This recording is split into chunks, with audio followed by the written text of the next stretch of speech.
C'est le genre d'incident, même minime, qui risque de donner du grain à moudre aux antinucléaires. Une explosion suivie d'un incendie a touché ce matin la centrale nucléaire de Flamanville, dans la Manche. 5 salariés ont été légèrement intoxiqués par la fumée, selon EDF, qui a donné peu de détails sur ce qui s'est passé.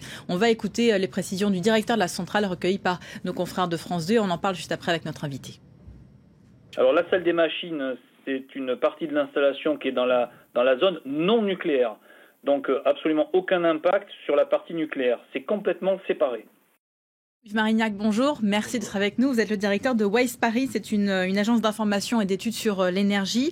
Le fonctionnement d'une centrale nucléaire est effectivement très complexe. Est-ce que vous pouvez nous en dire un peu plus, qu'on comprenne bien s'il y a eu un réel danger ou pas aujourd'hui ? Alors, c'est difficile de se prononcer de toute façon, vu le peu d'informations dont on dispose. Simplement, ce qui semble sûr, c'est que le problème s'est posé effectivement dans une partie qu'on appelle la salle des machines, qui est distincte de la partie où se trouve le réacteur nucléaire lui-même. Donc c'est distant de plusieurs dizaines de mètres, centaines de mètres ? C'est adjoint, des bâtiments adjoints, mais séparés par des murs épais, évidemment, pour éviter tout problème.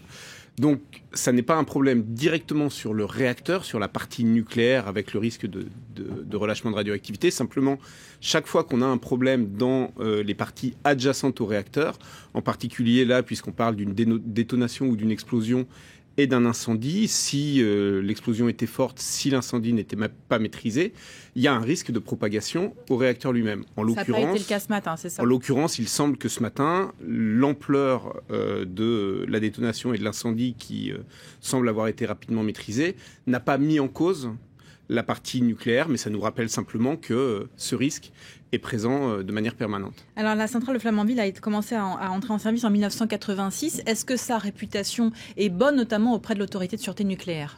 Alors, elle est pas classée, pour autant que je me souvienne, dans les installations particulièrement surveillées par l'installation, par l'autorité de sûreté nucléaire, pardon. Simplement, comme toutes les installations nucléaires françaises et dans le monde, elle est soumise à un vieillissement. S'ajoute à ça aujourd'hui un renouvellement de compétences, puisque une grande partie des personnels d'EDF qui ont mis en service ces centrales qui ont acquis toute l'expérience arrivent à la retraite.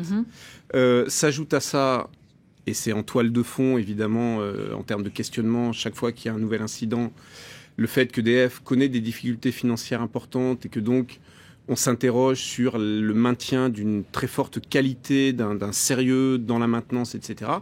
Voilà, c'est tous ces éléments qui font que on va regarder de très près ce qui s'est passé pour bien le comprendre et en analyser les causes, en tirer le retour d'expérience. Il faut peut-être rappeler qu'à Flamanville, c'est là qu'est construit l'EPR qui doit entrer en service, je crois, l'an prochain. Si les dates sont maintenues, c'est un chantier qui a pris des années de retard. Où est-ce qu'on en est aujourd'hui ? Alors sur le réacteur EPR, qui a priori n'est évidemment pas en cause dans l'incident de ce matin, effectivement, le chantier a démarré en 2007.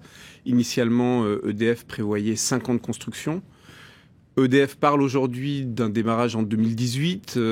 Plus réalistement, à mon sens, c'est un chantier qui, même si tout se passe bien à partir d'aujourd'hui, pourrait continuer encore jusqu'en 2019-2020. En tout cas, c'est si tout se passe bien. La situation actuelle, c'est qu'il y a un certain nombre de points techniques qui sont des enjeux forts pour la sûreté, sur les cuves, et en particulier un problème de concentration de carbone excessive dans différentes parties de la cuve du réacteur, qui est évidemment un point crucial pour le confinement de la radioactivité. Ce point est en cours d'instruction et donc on ne peut pas aujourd'hui se prononcer sur la décision que prendra l'ASN et donc la possibilité ou pas de démarrer ce réacteur. Merci beaucoup Yves Marignac d'être venu sur notre plateau pour nous aider à mieux comprendre ce qui s'est passé ce matin à la centrale de Flamanville.